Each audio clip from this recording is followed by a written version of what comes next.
Natural hair colour కోసం చూస్తున్నారా? అయితే Anoos henna and black expert వాడండి. నా సమస్య వచ్చేసి నేను 2014లో పెద్దలు కుదిర్చిన సంబంధం పెళ్లి చేసుకున్నానండి. అప్పుడే కొంత పొలం ఏదో ఇస్తన్నారు నాకు.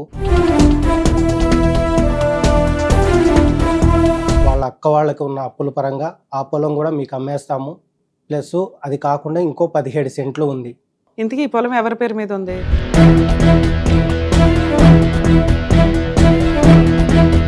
ఇంతకీ మీ వైఫ్ కి ఇస్తానన్న 30 సెంట్లు ఇచ్చారా, ఇవ్వలేదా? ఇంకా అది కూడా నా దగ్గర లేదండి. అది ఇవ్వకుండానే 17 సెంట్ల గురించి ఎందుకు మాట్లాడుకుంటున్నారు?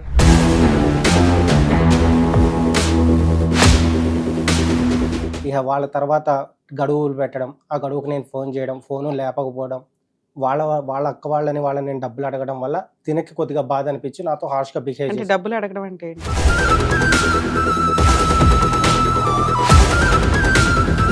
పొలం ఇవ్వకపోతే మేము కట్టిన డబ్బులు మాకు ఇచ్చేయమంటాం. ఏది 17 సెంట్ల గురించి అడుగుతున్నారా, 30 సెంట్ల గురించి? 17 సెంట్లకి 30 సెంట్లకి ఏది రిజిస్ట్రేషన్ మాకు చేయని అంటున్నారు.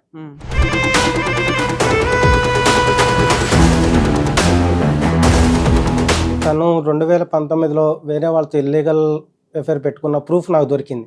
నేను నిన్ను ఒక్కసారి కలిసినందుకే నీకు బానిసని అయిపోయాని వేరే వ్యక్తికి పట్టింది.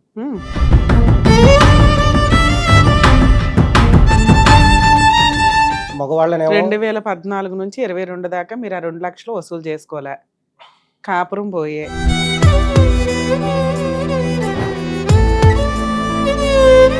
సార్ 2019 నుంచి ఎక్స్ట్రా మ్యారిటల్ అఫైర్స్ ఉన్నాయి అంటున్నారు. మరి ప్రెగ్నెన్సీ మీ వల్లే వచ్చిందని ఎలా అనుకుంటున్నారు?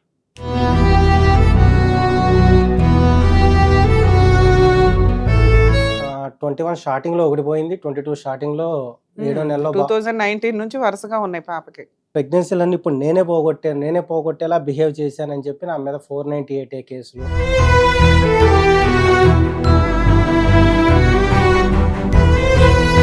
అక్రమ సంబంధాలు ఉన్నాయి మా ఆయనకి, 4-5 సార్లు ప్రెగ్నెన్సీలు తీయించాడు, అత్తమామలు హెరాస్మెంట్, హస్బెండ్ హెరాస్మెంట్.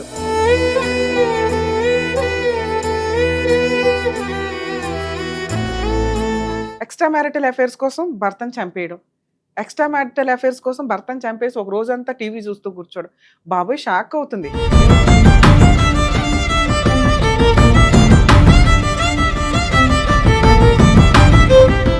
సార్ నమస్తే అండి. నమస్కారం. నా సమస్య వచ్చేసి నేను 2014లో పెద్దలు కుదిర్చిన సంబంధం పెళ్లి చేసుకున్నానండి. పెళ్లి చేసుకున్న అప్పుడే కొంత పొలం ఏదో ఇస్తన్నారు నాకు, అది అమ్మాయికి. మిగిలిన పొలం ఉంది, అది కూడా మీకు అమ్మేస్తాము, మాకు కొద్దిగా అప్పులు ఉన్నాయని చెప్పి ఈ అమ్మాయికి ఒక అక్క ఒక అన్న అండి. పెళ్లికి ముందు ఆయన ఇంట్లో లేడు, వాళ్ళ అన్నగారు. వీళ్ళకి ఈ అమ్మాయికి నాన్న లేరు, చనిపోయారు. సో వాళ్ళకున్న అప్పులు కూడా వాళ్ళ అక్క వాళ్ళకి ఉన్న అప్పుల పరంగా ఆ పొలం కూడా మీకు అమ్మేస్తాము. ప్లస్ అది కాకుండా ఇంకో 17 సెంట్లు ఉంది, ఆ సెంట్లు కూడా మీకే అమ్మేస్తాము. ఇంతకీ ఈ పొలం ఎవరి పేరు మీద ఉంది? మా మీ అత్త మామయ్య గారి పేరు మీద? మా అత్త వాళ్ళ అన్నయ్య పేరు మీద ఉంది, ఆయనకి ఆర్మీలో ఇచ్చారు. అది ఏడబ్ల్యూడి ల్యాండ్ అంటండి, అది మనకు తెలియదు. అవును, చెప్పరగా వీళ్ళు. సో అప్పుడు ఏం అంటే జరిగింది, ఆయన దగ్గర వీళ్ళు కొనుక్కున్నారా? ఆయన ఈమెకి కట్నంగా పసుపు కుంకుమ కింద ఇచ్చారు, ఆమె చెల్లికి ఇచ్చుకున్నారు. ఆమె ఉన్న 2 కూతుర్లకి కొంచెం కొంచెం ఇచ్చి అందులో ఇంకొంచెం మిగిలితే అది కూడా ఎంత సార్ మొత్తం ఎన్ని ఎకరాలు? 77 సెంట్లు మేడం. 77 సెంట్లు. 77 సెంట్లో పెద్దలుడికి 30 సెంట్ ఇచ్చాను. ఈ అమ్మాయి 2వ కూతురు కాబట్టి ఇంకో 30 సెంట్ ఇస్తాను. మిగిలింది 17 సెంట్ ఉంది. నా కొడుకు నన్ను పట్టించుకోవట్లేదు, ఇప్పుడు పెళ్లికి కూడా ఖర్చుకు డబ్బులు లేవు, అది కూడా మీకే అమ్మేస్తాను. మరి కొడుకు ఏమి ఇస్తుంది? కొడుకుకి ఈమెకి పడదండి, ఇంట్లో ఉండరు, ఒక ఇంట్లో. పడకపోతే కొడుకుని రోడ్డు మీద వేస్తారా? అయితే అక్కడ జరిగిన సిచ్యువేషన్ ఏంటంటే ఆ పొలం కాగితాలు ఏదైతే అది 100 రూపీస్ స్టాంప్ పేపరేనండి, దానికి ఉండదుగా. పట్టాపాసులు ఒకప్పుడు ఉన్నాయంటండి, 77 ఉప్పెన్లో అయిపోయినాయి అంట. ఇవన్నీ తర్వాత తెలిసినాయి మాకు. సరే అది కూడా అమ్మేస్తాను అంది. ఇంకా స్థలము ఇల్లు ఉన్న స్థలం 6 సెంట్లు ఉంది, అది మా కొడుకు ఇచ్చుకుంటాను. అప్పుడు జరిగిన వర్షన్ అదండి. సో దాని తాలూకా మేము ఒక 2,30,000 డబ్బులు కూడా ఇచ్చాము వాళ్ళకి, ఆ పొలం మాకు ఇస్తానంటే. ఇంతకీ మీ వైఫ్ కి ఇస్తానన్న 30 సెంట్లు ఇచ్చారా, ఇవ్వలేదా? ఇంకా అది కూడా నా దగ్గర లేదండి. అది ఇవ్వకుండానే 17 సెంట్ల గురించి ఎందుకు మాట్లాడుకుంటున్నారు? అంటే ఇది రిజిస్ట్రేషన్ అనేది, ఈ కాగితాలు వీళ్ళ దగ్గర లేవండి. ఈ కాగితాలు వేరే వాళ్ళ దగ్గర వాళ్ళ అబ్బాయి అప్పు కింద పెట్టి డబ్బులు తెచ్చుకున్నారంటే. ఇప్పుడు 30 సెంట్లు ఇస్తామన్నారు కదా, దాని మీద పొజిషన్ అన్న తీసుకున్నారా మీరు? లేదు, అంటే కవులో లేకపోతే రోడ్ వేయడం, స్థలం వేయడం, ఇల్లు వేయడం? ఒక 4-5 సంవత్సరాలు థర్డ్ పార్టీ ద్వారా కవులు మాకు ఇచ్చారండి. తర్వాత నుంచి కవులు కూడా మాకు ఇవ్వట్లేదు. ఆ కవులు కూడా ఈమె ద్వారానే మాకు ఇప్పించాడు, మా అత్తగారి ద్వారానే. అవును. అంటే ఇప్పుడేంటి ఏదైనా గొడవలు అయ్యి ఆగిపోయిందా? మీ వైఫ్‌కి మీకు గొడవలు ఉంటే కూడా అవి మన దాకా రావు. ఉమ్. సరే ఇవి ఇస్తామన్నారు అక్కడి వరకు పార్ట్. మీ ఇద్దరు మ్యారిటల్ రిలేషన్ ఏంటి? మా మ్యారిటల్ రిలేషన్ వచ్చి ఆ 14లో మ్యారేజ్ అయిన తర్వాత ఆమె నాకు 10th క్లాసేనండి నేను చదువుకున్నది. ప్రైవేట్గా ఏదో ఐటీఐ కట్టుకున్నాను. నాకు స్టడీ అంటే ఇంట్రెస్ట్ ఉండటంతో తనను కొద్దిగా ఎడ్యుకేట్ చేయాలనే ఆలోచనతో తను ఓపెన్ ఇంటర్ చదివింది. తనతో డిగ్రీ కట్టించాను, బీఏలో సూపర్. చదివించుకున్నాను. కొద్దిగా కంప్యూటర్ స్కిల్స్, టాలీ అని మల్టిపుల్ స్కిల్స్ నేర్పించి స్పోకెన్ ఇంగ్లీష్, టైపింగ్ తను వెల్ ఎడ్యుకేటెడ్ చేయాలని నా ఆలోచన. నాకు ఎలాగో లేదు, తనన్నా కొద్దిగా డెవలప్ చేయాలనిపించింది. సో అలా చదివించాను. చిన్న చిన్న మిస్అండర్స్టాండింగ్లు ఫస్ట్ నుంచి ఉన్నాయండి, ఇవి ఫైనాన్షియల్ కానివ్వండి. బట్ తనకి నాకైతే ఫస్ట్లో ఏమీ లేవు, కంప్లీట్ జీరో. వాళ్ళ అక్క వాళ్ళని నేను డబ్బులు అడగడం వల్ల తినకి కొద్దిగా బాధ అనిపించి నాతో హార్ష్గా బిహేవ్ అంటే చేసి, డబ్బులు అడగడం అంటే ఏంటి? మేము ఇచ్చిన డబ్బులు పొలం ఇవ్వని అంటారు, పొలం ఇవ్వకపోతే మేము కట్టిన డబ్బులు మాకు ఇచ్చేయమంటాం. ఏది 17 సెంట్ల గురించి అడుగుతున్నారా? 30 సెంట్ల గురించి? 17 సెంట్లకి 30 సెంట్లకి ఏది రిజిస్ట్రేషన్ మాకు చేయని అంటున్నారు. మాకు చేయమంటే ఇంకా సో మీరు ఎప్పుడు ఇచ్చారు? ఆ 2 lakhs చేంజ్ ఏదైతే ఉందో అది ఎప్పుడు ఇచ్చారు? 2014 మేడం.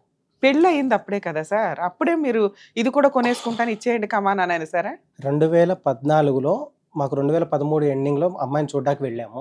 2014 ఫిబ్రవరిలో ఎంగేజ్మెంట్ అయింది. 2014 మేలో మాకు మ్యారేజ్ అయింది. మేము మ్యారేజ్కి ముందే వీళ్ళంతా బేరాలు మాట్లాడుకున్నారు. ఏది మాకు మ్యాచ్ చూడడానికి వచ్చినప్పుడే బేరాలు మాట్లాడుకున్నప్పుడు కాగితాలు అడిగితేనే కాగితాలు ఎక్కడో ఉన్నాయన్నారు. ఆ కాగితాలు విడిపించాలంటే డబ్బులు లేవు.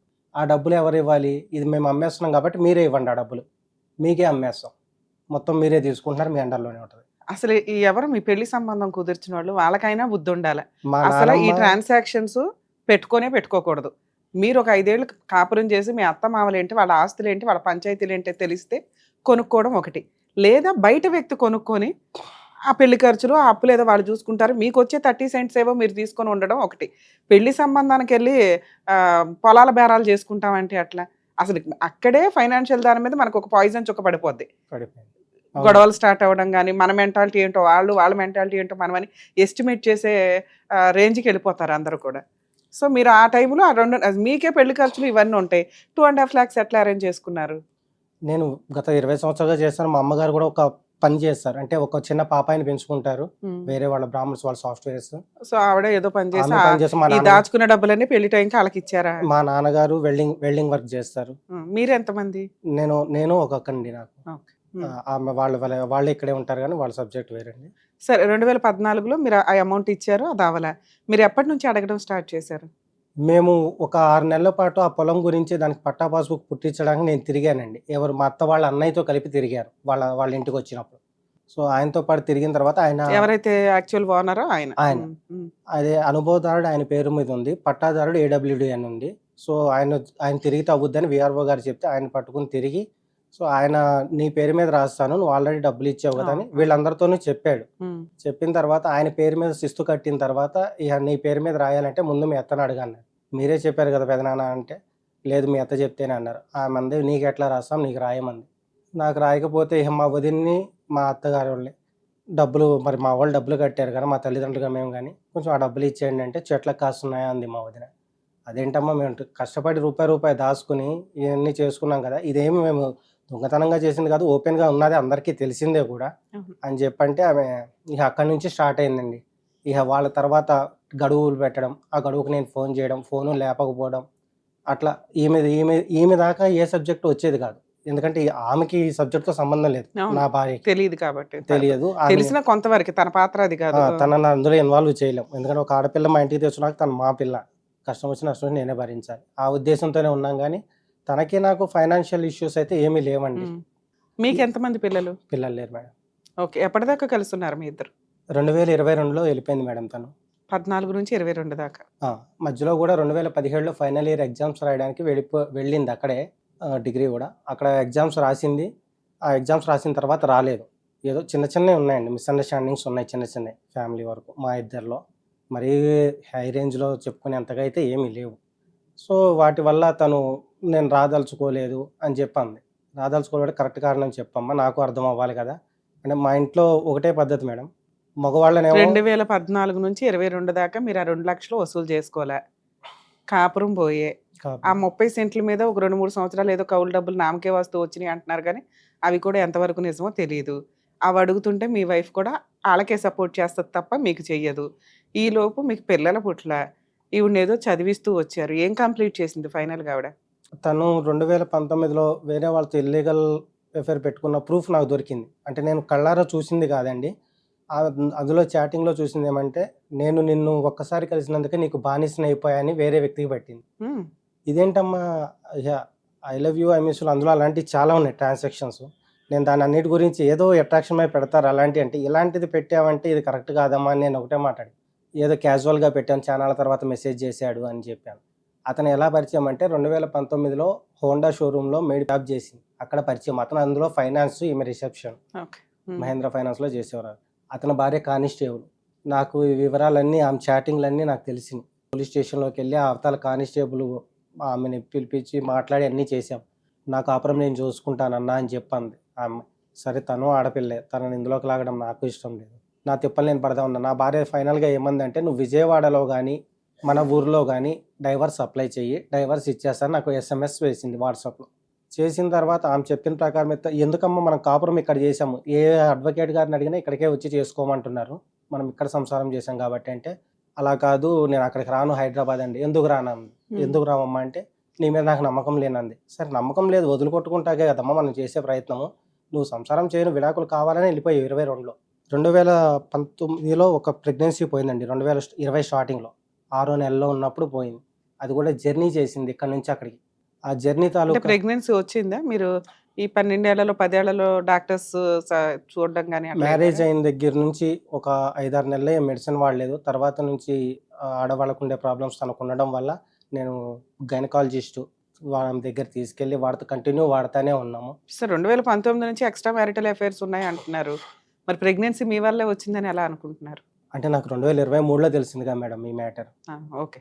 సో, ప్రెగ్నెన్సీ పోయింది 19లో. 20 స్టార్టింగ్‌లో ఒకటి పోయింది. 21 స్టార్టింగ్‌లో ఒకటి పోయింది. 22 స్టార్టింగ్‌లో 7 నెలలో 2019 నుంచి వరుసగా ఉన్నాయి పాపకి. ఆ!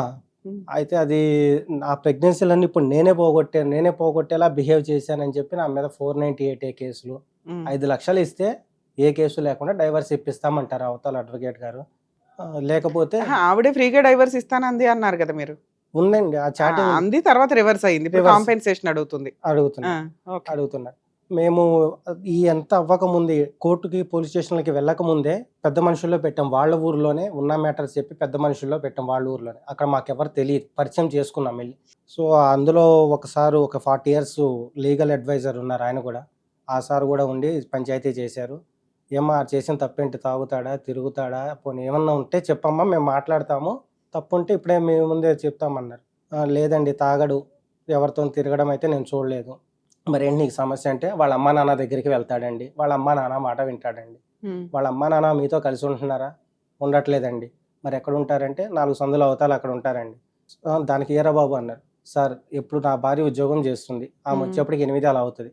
ఆ టైంలో నేను వెళ్దామంటాను. ఎందుకంటే మా అమ్మ చపాతీ చేసి రెడీగా పెట్టుద్ది తినేళ్ళమని. వచ్చి ఆ పిల్ల చేసుకోవాలనే ఉద్దేశం తప్పితే వేరే ఉద్దేశం లేదు.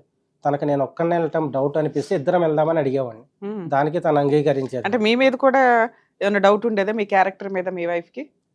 ఒకటి క్రియేట్ అయిందండి. హ్మ్. ఒకటి ఎలా క్రియేట్ అయిందంటే తను క్రియేట్ అయిందా నిజమా?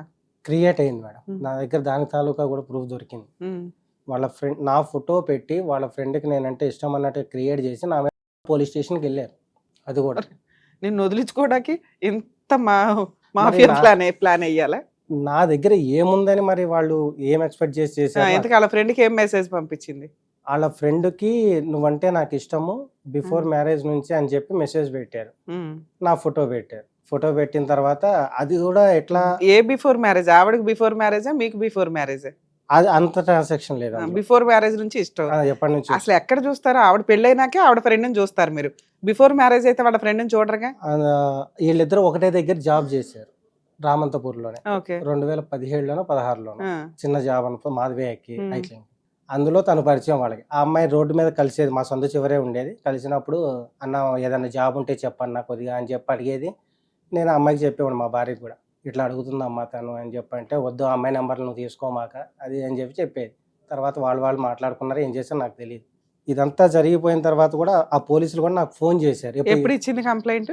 2000 21 అనుకుంటండి. 21 జనవరి సెకండ్ ప్రెగ్నెన్సీ 20 అంటే ఫస్ట్ మీ మీదే ఎలిగేషన్స్. అక్రమ సంబంధాలు ఉన్నాయి మా ఆయనకి. 2000 4-5 సార్లు ప్రెగ్నెన్సీలు తీయించాడు. అత్తమామలు హెరాస్మెంట్, హస్బెండ్ హెరాస్మెంట్. ఓకే. అన్ని రకాలుగా పెట్టారు. 21లో ఆ పోలీసులు పిలిచినప్పుడు కూడా నేను కాల్ చేసి అటెంప్ట్ చేశాను, మాట్లాడాను. సార్ నేను పలానా దగ్గర ఉంటాను, మీరు ఎప్పుడు రమ్మంటే అప్పుడు ఆ వస్తాను. కేసు విత్డ్రా చేసుకొని కలిసి ఉన్నారా లేకపోతే ఆ కేసు అసలు ఆ అప్పటి నుంచి కేసు బుక్ అవ్వలేదండి. కంప్లైంట్ వరకే కంప్లైంట్ వెళ్ళింది? వరకు వెళ్ళారు. వాళ్ళు షీ టీమ్కి వెళ్తారు, మీరు ఎక్కడికి వెళ్తామన్నా నేను వస్తానని చెప్పాను వాళ్ళతో కూడా. తర్వాత కొంతకాలం కలిసి ఉన్నారు మళ్ళీ. కలిసి ఉన్నాం. కలిసి ఉన్న తర్వాత సెకండ్ ప్రెగ్నెన్సీ కూడా ఇక్కడే పోయింది హైదరాబాద్లో. ఫస్ట్ ప్రెగ్నెన్సీ ఊరు వెళ్ళటం వల్ల ట్రావెలింగ్ వల్ల. సెకండ్ ప్రెగ్నెన్సీ తను కంప్లీట్ బెడ్ రెస్ట్. అంటే మా అమ్మ వాళ్ళు గ్రౌండ్ ఫ్లోర్లో ఉంటారు, మేము సెకండ్ ఫ్లోర్లో ఉంటాం. సో మా అమ్మ వాళ్ళు ఇంట్లోనే పెట్టాం తనని. వాళ్ళ అమ్మగారు కూడా ఉన్నారు కొన్ని రోజులు. మరి అమ్మకి డాక్టర్ చెప్తారు కదా ఎందువల్ల పోయిందని.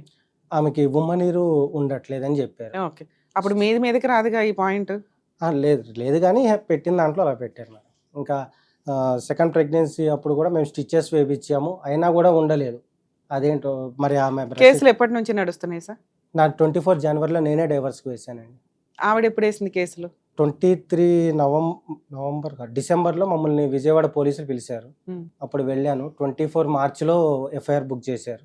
ఆవిడ 498 వేసింది. ఇంకా 498 Domestic ఒకటే, ఇంకా ఏమీ లేదు. మెయింటెనెన్స్. ఇంకేమీ లేదండి. మీరు ఇక్కడ డైవర్స్ వేశారు. నేను అక్కడే చేశానండి. విజయవాడలో అయితే ఇస్తాను అందుగా డైవర్స్ అని విజయవాడలో వేసాను. అక్కడేమైంది ఇప్పుడు? ఇప్పుడు ఆ డైవర్స్ మ్యాటర్ అనేది ఇదే 5 lakhs ఇస్తే చేస్తాము అని చెప్పన్నారు. ఇక కౌంటర్ వేయడం కానీ ఆ ప్రాసెస్ అంతా లేట్గానే చేశారు. ఇక తిరుగుతూ ఉన్నాను మేడం. ఏదన్నా సరే, కోర్టులో కేసులు నడుస్తున్నాయి, ఇక్కడికి ఎందుకు వచ్చారు? నేను అదే మేడం, ఇక్కడ ఏమైనా పరిష్కార మార్గం ఏం దొరుకుతుంది? కావాలి మీకు? నాకేం లేదు మేడం. ఇప్పుడు మా భార్య వెళ్తూ 4 తులాల బంగారం తీసుకువెళ్ళింది. అది మా అమ్మ నాన్న పేరు మీద బిల్లు చేయించారు. వాళ్ళు కొంత డబ్బులు, నేను కొంత డబ్బులు జమ చేసి చేయించాం తనకి. నాకు పెట్టింది వాళ్ళు ఏమీ లేదు. తన ఏ చెవులు బుట్టలు ఉన్నాయి, అందులో కూడా 50% నాది, 50% వాళ్ళకి ఇస్తాను, నాది నాకు. తను జెన్యున్గా నా పొరపాటు చూపించి వెళ్ళిపోతే నేను అవేం చేసినా నేను ఎగ్రి. వాళ్ళు ఏది ఇమ్మన్నా నేను ఏదో తప్పు చేసి ఇచ్చేవాడిని. తన దగ్గర తప్పు పెట్టుకుని నన్ను ఇన్ని రకాలుగా చట్టం అడ్డం పెట్టుకుని నన్ను ఇప్పుడు ఆవిడకి ఎక్స్ట్రా మ్యారిటల్ అఫైర్స్ ఉన్నాయి అని మీరు ఎప్పుడు కనిపెట్టారు? విడిపోయిన తర్వాత? వెళ్ళిపోయిన తర్వాతే తెలిసింది నాకు. వెళ్ళిపోయిన తర్వాత, విడిపోయినాక ఏ రకంగా తెలుస్తుంది? మీ దగ్గర ఫోన్ ఉండదు, ఏముండవు. ఆవిడ ఫోను ఆమె చాటింగ్ ఉందండి నా ఎందుకు దగ్గర. ఉంది మీ దగ్గర? ఆమె చాటింగ్ ఎందుకుందంటే ఆమె ఒక 2023లో 2022లో తను వెళ్ళిపోయే ముందు ఒక మొబైల్కి ఉంది, వివో ఆ మొబైల్ మీ దగ్గర ఉండిపోయింది. మొబైల్ ఉంది. సో ప్రీవియస్ చాటింగ్ మీకు దొరికింది. ఇద్దరు ఐడీలు ఉన్నాయి అందులో. ఎందుకంటే మరి అవి మీరు డైవర్స్ లో మెన్షన్ చేశారా? ఏది అందులో మెన్షన్ చేయలేదు. ఎందుకని? అందులో వద్దన్నారు. నీకు డైరెక్ట్, ఎందుకంటే ఆ సారు అవతల అడ్వకేట్ ఏమన్నారంటే ఈ చాటింగ్ ఉంది సార్ అంటే అది కూడా నువ్వే చేసావని చెప్పి ఆ సార్ అంటున్నారు. దాని తర్వాత అయిన చాటింగ్లు కూడా అన్నీ ఉన్నాయి. ఇంకా వేరే వాళ్ళకి పెట్టిన మెసేజ్లు అన్నీ కూడా ఉన్నాయి. మీరేమో ఆవిడే చేసిందండి, నాకు సంబంధించిన చాటింగ్లో ఏవైతే మెసేజ్లు ఉన్నాయో వాళ్ళ ఫ్రెండ్ మీద నేనేదో ఇంట్రెస్ట్ చూపిస్తున్నట్టు పెట్టింది అంటున్నారు. వాళ్ళ అడ్వకేట్ ఏమో నువ్వే పెట్టావు, మొబైల్ నీ దగ్గరే ఉంది కదా అంటున్నారు. మొబైల్ నా దగ్గర అందులో ఐడీలు ఉన్నట్టు వాళ్ళకి ఈ రోజు కూడా తెలియదు. తెలియదు. వాళ్ళు అన్నారు కదా అని చెప్పి మీరు భయపడిపోయి కోర్టులో పెట్టకుండా ఆపేశారు. కోర్టులో అయితే పెట్టలేదు. ఉన్నాయి, మా అడ్వకేట్ కి చూపించాను అక్కడ. ఇలా అసలు మీ అడ్వకేట్లకు తెలుసా ఇక్కడ దాకా వస్తున్నారు మీరని? తెలియదు, చెప్పలేదండి. నేను ఎవరికి చెప్పలేదు. మా తల్లిదండ్రులకి కోర్టులో కేసులు నడుస్తున్నప్పుడు ఇక్కడ దాకా వచ్చి యూజ్ ఉంటుంది. బోత్ సైడ్స్ అడ్వకేట్స్ ఉంటారు. గబుక్కుని నేను సెటిల్మెంట్ మాట్లాడదామన్నా, ఫోన్ చేసి మాట్లాడదామన్నా కోర్టులో ఉన్నాయి సార్ మేము చూసుకుంటాం అనడానికి ఎక్కువ అవకాశాలు ఉంటాయి కదా. కేసు వేశారు, వాళ్ళు 5 lakhs అడుగుతున్నారు. మీరు ఏదైనా బార్గెనింగ్ స్టార్ట్ చేయొచ్చు? చేసామండి. ఎంతవరకు ఉన్నారు మీరు? మేము ₹1,00,000 వరకు ఇస్తామని చెప్పామండి. వాళ్ళు ఏమంటున్నారు? వాళ్ళు ఇంకేం తగ్గలేదా? లేదండి. 4 ఇవ్వండి, 4.5 ఇవ్వండి, 3 ఇవ్వండి అని. మేము మాది ఏది ఉందో అవి ఉన్నాయి ఇప్పించేయండి, అమ్మాయికి ఏం కావాలంటే ₹1,00,000 ఇస్తామని చెప్పామండి. మీ గోల్డ్ ఎంత ఉంటుంది? నాది 4 తులాలు ఉంటుందండి. అది ఇది ఒకటే అయ్యింది. అప్పుడు గోల్డ్ ఇచ్చి ₹1,00,000 తీసుకోవాల్సిన అవసరం ఏముంది ఆవిడకి? ఆల్రెడీ ఆవిడ బాస్కెట్ లో గోల్డ్ ఉంది అంటున్నారు. గోల్డ్ ఉంది, మా పేరెంట్స్ కట్టిన డబ్బులు ఉన్నాయి. పొలానికి మరి ఎన్ని సంవత్సరాలు మీతో కాపురం చేసినందుకు ఏమి ఇస్తారు? నేను ఆమెకి చదివించి ఆమెకి దారి చూపించాను కదా. ఎంత ఖర్చు అయింది? ఖర్చు పరంగా నేను లెక్కలేదు మేడం.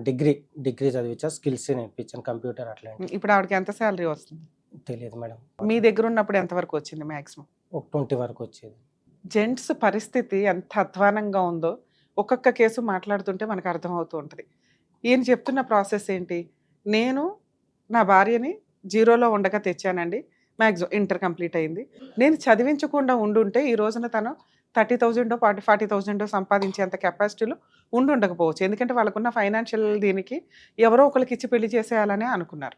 అలాంటి సందర్భంలో ఒక అమ్మాయిని తీసుకొచ్చి పెళ్లి చేసుకున్నాక తను కెరియర్‌లో సెటిల్ అయితే కుటుంబం బావుంటది. పిల్లల లైఫ్, తన లైఫ్ బావుంటదని చెప్పి, తన జీవితంలో వచ్చిన ప్రతి రూపాయిని భార్య యొక్క ఎడ్యుకేషన్ కోసం త్యాగం చేసిన వ్యక్తి మన ముందు కూర్చున్న వ్యక్తి. ఏదైనా స్టోరీ గుర్తొస్తుందా ఈ మధ్య కాలంలో మీరు సోషల్ మీడియా చూస్తే? హ్మ్. మన ఇండియా టాప్ మోస్ట్ క్రీడాకారుల్లో ఒకలైన మేరీ కామ్ గురించి మాట్లాడుకోవచ్చు మనం. ఎందుకంటే ఆవిడ స్టోరీ వింటే సడెన్‌గా షాక్ అవుతారు. నా భర్త తర్వాత ఎవరండి? నా భర్త సపోర్ట్ తోటే నేను ముందుకొచ్చాను. ఎందుకంటే ఆయన 20 ఇయర్స్ నా పిల్లలందరిని చూసుకుంటూ, ఆయన ఫుట్‌బాల్ ప్లేయర్ ఆగిపోయి, ఈవిడకి సపోర్ట్ చేసుకుంటూ ప్రతి చోట ఉంటే ఈ రోజున ఆవిడ మాక్సిమం సక్సెస్ అయ్యారు. కానీ ఒక సక్సెస్ అయిన వుమెన్ జెంట్స్ సక్సెస్ అయితే వాళ్ళ వెనకాల ఒక స్త్రీ ఉంటదని ఎట్లా అంటారో, అమ్మో, చెల్లో, అక్కో, భార్యో ఎవరో ఒకళ్ళు ఉంటారని కామన్‌గా అంటూ ఉంటాం గదా! అట్లాగే ఒక స్త్రీ సక్సెస్ అయ్యేటప్పుడు కూడా ఖచ్చితంగా ఎవరో ఒకళ్ళ సపోర్ట్ మాక్సిమం ఉంటాయి. ఇండివిడ్యువల్‌గా వస్తారు. ఎవరైనా రావడానికి అవకాశం ఉంది గానీ, మాక్సిమం పర్సెంటేజ్ వెనకాల వాళ్ళ సపోర్ట్స్ ఉంటాయి. అది రికగ్నైజ్ చేయకుండా ఈ రోజున మహిళలు ఒకప్పుడు జెంట్స్ అని హింసిస్తే ఇప్పుడు లేడీస్ హింసిస్తున్నారు.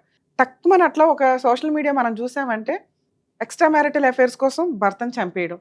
ఎక్స్‌ట్రా మ్యారిటల్ అఫైర్స్ కోసం భర్తను చంపేసి ఒక రోజంతా టీవీ చూస్తూ కూర్చోవడం. బాబోయ్! షాక్ అవుతుంది. ఏదో ఒకళ్ళిద్దరు చంపేశారు. అంత కొంచానికే మీరు మహిళల్ని అంటారా అన్న పర్సెంటేజ్ నుంచి ఎవ్రీడే పర్సెంటేజ్ పెరుగుతా వెళ్తుంది. ఈయన అదృష్టం. ఈయన ఇంకా ఎవరితోనూ ఇదవ్వకుండా, చావకుండా బతుకున్నారు. సో, అమ్మ మహిళలు రిక్వెస్ట్ చేస్తున్నాం. ఎంతో పోరాడితే మీరు బయటికి రాగలుగుతున్నారు. మనం చదవగలుగుతున్నాం. మనం టాప్ మోస్ట్‌కెళ్ళగలుగుతున్నాం. దాంతో పాటు మన నాన్న ఉంటాడు, మన అన్నయ్య ఉంటాడు, మన పిల్లలు ఉంటారు. భర్త ఒక్కడే విలన్ కాదు. భర్త ఈ పాత్రలు కూడా ఉంటాయి. ఆయన ఒకళ్ళకి కొడుకే, ఆయన ఒకళ్ళకి అన్నయ్యే, ఆయన ఒకళ్ళకి తండ్రి కిందే లెక్క. నీ భర్త క్యారెక్టర్‌లోకి వచ్చేసరికి విలను అనే పాత్ర నచ్చకపోతే బోలెడన్ని లీగాలిటీ ఉన్నాయి. ఎలాగో లీగాలిటీ కూడా ఆటోమేటిక్‌గా వీక్ అవుతున్నాయి మనం చేస్తున్న పనులకి. పనికిమాలిన కేసులు యూజే లేదు. ఆయన మాట్లాడుతున్న దాంట్లో ఎక్కడ తప్పు అనిపిస్తుందో చెప్పండి? ప్రాపర్టీ కొనటానికే పెళ్ళికెళ్ళి ప్రాపర్టీ కొనటం 100% రాంగ్. నేను డే 1 నుంచి ఆయన్ని తిడుతున్నా.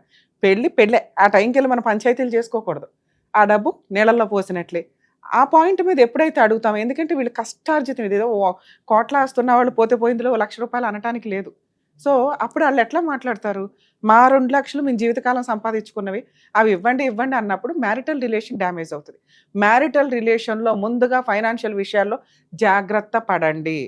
2 మహిళ తీసుకొచ్చుకున్నప్పుడు ఆ అమ్మాయిని సపోర్టింగ్‌గా చదివిస్తే దయచేసి వాళ్ళు విశ్వాసంగా ఉండండి. ఎందుకంటే ఈ రోజున ఇండియాకి ఒక రిప్రజెంటేటివ్ వ్యక్తి చాలా హీనంగా భర్తని అతను ఫుట్‌బాల్ ఆడితే మాత్రం గల్లీలో ఎవరు ఆడతారో ఆయన అట్లాంటోడే. ఏం పీకుతాడో ఆడి మాత్రం ఏమన్నా నేషనల్ గొప్పవాడు అయ్యేవాడా? నా సంపాదన మీద ఒక జంటు తినడానికి లేదు అని మాట్లాడారు. నిజంగా ఆ పాయింట్ మీద మనం మాట్లాడుకుంటే 20 ఇయర్స్ ఆయన ఒక స్త్రీ ఇంట్లో కూర్చొని 20 ఏళ్ళు భర్తకి సేవలు చేసుకుంటూ, పిల్లల్ని పోషించుకుంటూ ఉన్నప్పుడు అది ఇంట్లో పని కిందే కన్సిడర్ చేస్తారా? ఆవిడ ఒకవేళ భర్త "నువ్వు 20 ఏళ్ళు పడి కూర్చొని తిన్నావు. ఎళ్లి ఏదైనా జాబ్ చేసుకొని నువ్వు చావచ్చు కదా!" అని అన్నప్పుడు ఆ అమ్మాయి బయటికెళ్ళి జాబ్ చేసుకుంటదా? చేసుకోదు. మన ఇండియన్ లా ప్రొటెక్షన్స్ ప్రకారం మెయింటెనెన్స్ క్లెయిమ్ చేసుకుంటది. మరి ఇప్పుడు ఆ హస్బెండ్‌కి మెయింటెనెన్స్ వస్తదా? రాదా? క్వెషన్ మార్క్ జనాలకి. ఖచ్చితంగా అండి. అతను ఈ అమ్మాయికి సంబంధించి 20 ఇయర్స్‌లో తన లైఫ్ మొత్తం కుటుంబానికి పెట్టాడు కాబట్టి, అతనికి ఈ రోజున జీరో ఇన్‌కమ్. రోడ్డు మీద పడేసినట్లు లెక్క ఆయన్ని.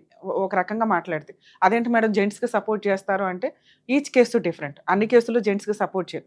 చేసే కెపాసిటీ ఉండి, ఏమి పట్టించుకోకుండా తాగుబోతులు అయ్యుండి, ఫైనాన్షియల్‌గా వీక్ అయ్యుండి, ఇంట్లో అక్రమ సంబంధాలు పెట్టుకొని భార్యని హింసిస్తూ, ఆవిడ జాబ్ చేస్తుంటే ఈళ్ళకి మెయింటెనెన్స్‌లు రావు. ఇలాంటి వ్యక్తి ఎవరైతే మేరీ కామ్ హస్బెండ్ ఉన్నారో, ఆయన రెస్పాన్సిబుల్ హస్బెండ్ కింద, ఫాదర్ కింద, ఇంట్లో ఒక భార్య చేసే పనిని ఆయన క్లియర్‌గా చేసుకుంటూ వెళ్లారు. ఆవిడ ఎక్స్‌ట్రా మ్యారిటల్ అఫైర్స్ ఉన్నాయనేది ఒక ఎలిగేషన్. దానివల్ల ఆ అమ్మాయి మాట్లాడుతున్న విధానమే అర్థమవుతుంది. భర్తను అట్లా వాడుకొని 20 ఇయర్స్ తర్వాత బయట పడేసింది అని. ఖచ్చితంగా ఆయన గనక ఫ్యామిలీ సెటిల్‌మెంట్ డైవర్స్ కేస్‌లో వెళ్లి ఆయన ఎలిమినీ కావాలని క్లెయిమ్ చేసినా, మెయింటెనెన్స్ కావాలని క్లెయిమ్ చేసినా, తన ఇన్‌కమ్ నుంచి మాక్సిమం అతనికి ఆర్డర్ అవుతది. జెంట్స్‌కి కూడా మెయింటెనెన్స్ వస్తాయి అంటారు చూసారా? ఇలా రేర్ ఆఫ్ రేర్ కేసులు. ఇక ఈయన విషయం కూడా అంతే. ఒక మహిళకి సపోర్ట్ చేసి, ఎడ్యుకేషన్ కంప్లీట్ చేసి, అన్నీ చేసిన తర్వాత మిమ్మల్ని మీరు పోషించుకునే కెపాసిటీ ఉంది. ఒక వ్యక్తి యొక్క ముష్టి మీద ఆధారపడకండి. ఇక్కడ మీరు మాట్లాడుతున్న పెద్ద వేరియేషన్ వచ్చి ఒక 5,00,000 జీవితకాలం ఒకవేళ మీరు చదవకుండా ఉండి, ఏ జాబు చేయకుండా ఉంటే నేను ఈయన్ని రిక్వెస్ట్ చేసేదాన్ని. ఏమని? సార్ అడ్వకేట్‌లకి పెట్టాలి, కోర్ట్ చుట్టూ తిరగాలి, మెంటల్ టెన్షన్స్. ఆళ్ళు 5 అంటున్నారు. మీరు ఒక 2, 3కి ఎళ్ళండి సార్.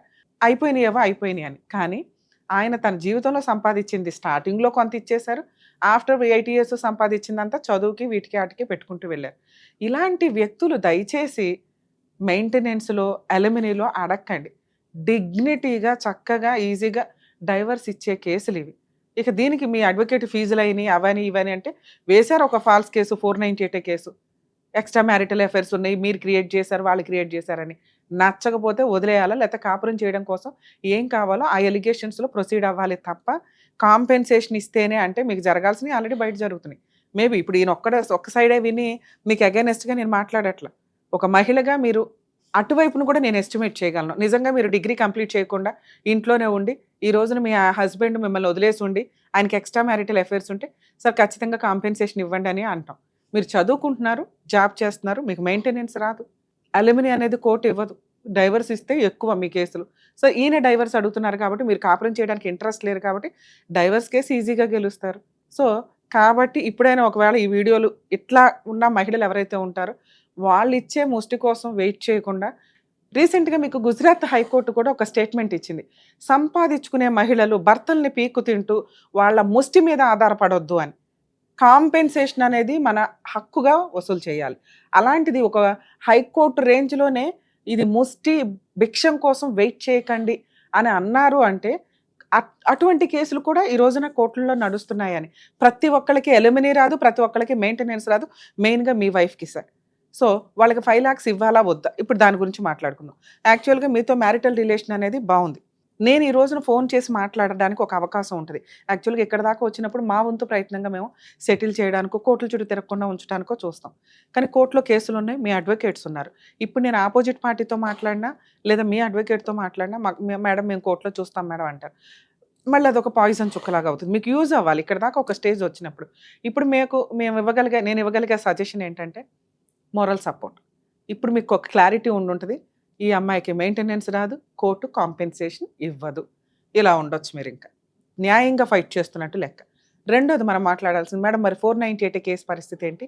నాకు ఎక్స్‌ట్రా మ్యారిటల్ అఫైర్ ఉందని ఎక్స్‌ట్రా మ్యారిటల్ అఫైర్ కదా! ఒకలో మెసేజ్ ఒకటి పంపించానని చెప్పి ఎలిగేషన్ పెట్టారు. అబార్షన్స్ చేయించానని ఎలిగేషన్స్ పెట్టారు.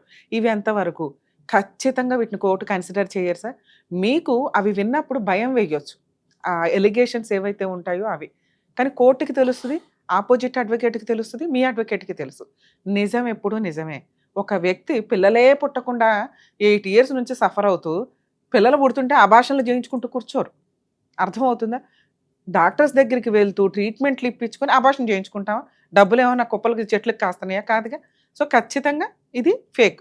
అలాగే మీ మెడికల్ రిపోర్ట్స్ ఏదైతే వాళ్ళవి ఉంటాయో అవి చూసినా ఛాలెంజ్ చేయడానికి అవకాశం ఉంది.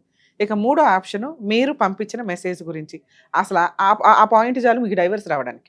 ఎందుకంటే నువ్వే పలానా అని చెప్తున్నప్పుడు అలాంటి వ్యక్తితో కాపురానికి రావట్లా. కాంపెన్సేషన్ ఎట్లా అడుగుతావు? అమ్మ మీ హస్బెండ్ నిన్నింత చదివిచ్చారా? నువ్వు ఫైనాన్షియల్‌గా ఇంతింత సంపాదిస్తున్నావా? అవును. అమ్మాయి అడ్మిట్ అవుతది. ఇప్పుడు నేనేం చెయ్యట్లేదండి, ఇప్పుడు ఖాళీ అంటే, నిన్న మొన్నటి దాకా చేసావుగా. పలానా 3 కంపెనీల్లో చేసుకుంటూ వచ్చావుగా, 2 కంపెనీల్లో చేసావుగా. ఇప్పుడెందుకు మానేసావు? మీ దగ్గర నుంచి కాంపెన్సేషన్ వసూలు చేయడానికా? మెయింటెనెన్స్‌కా? కోర్ట్ గట్టిగా 5,000 కూడా ఇవ్వదు ఇన్ కేస్ ఆ అమ్మాయి ఇప్పుడు మానేస్తే. సో, మెయింటెనెన్స్ రాదు, అలిమినీ రాదు. 498 కేసు 100% మీరు గెలుస్తారు. డైవర్స్ కేసు కూడా మీరు గెలుస్తారు సార్. ఆల్రెడీ మీరు 23లో వేశారు. 2 ఇయర్స్ అయింది. మీరు చేయాల్సిన పని ఎంత ఫాస్ట్‌గా అయితే అంత ఫాస్ట్‌గా.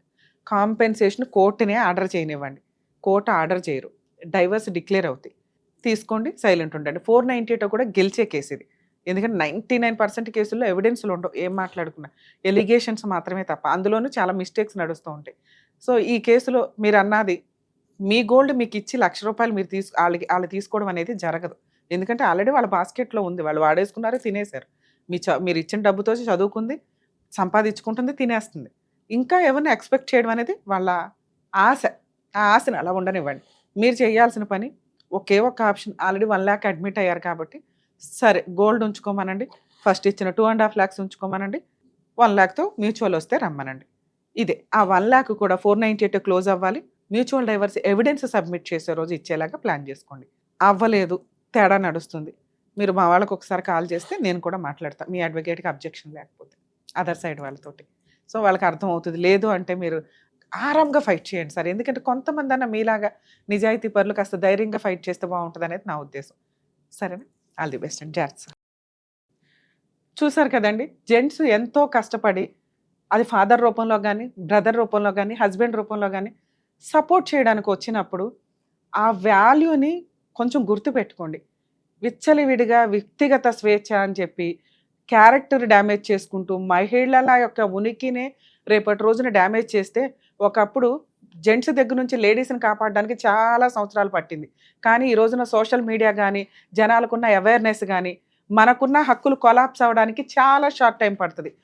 ఎక్స్ట్రా మ్యారిటల్ అఫైర్స్, విశ్వాసం లేకుండా బతకడం, నా లైఫ్ నా ఇష్టం, నాకు నచ్చినట్టు బతుకుతాను, సొసైటీతో నాకు సంబంధం లేదు అని అనుకుంటే చాలామందికి సంబంధించిన ఒక 10 మంది మహిళలు చేసే తప్పు మిగతా 100 మంది మీద పడుతుంది. ఆ పాపం మీ అకౌంట్లో వేసుకోవాల్సి వస్తుంది, గుర్తుపెట్టుకోండి.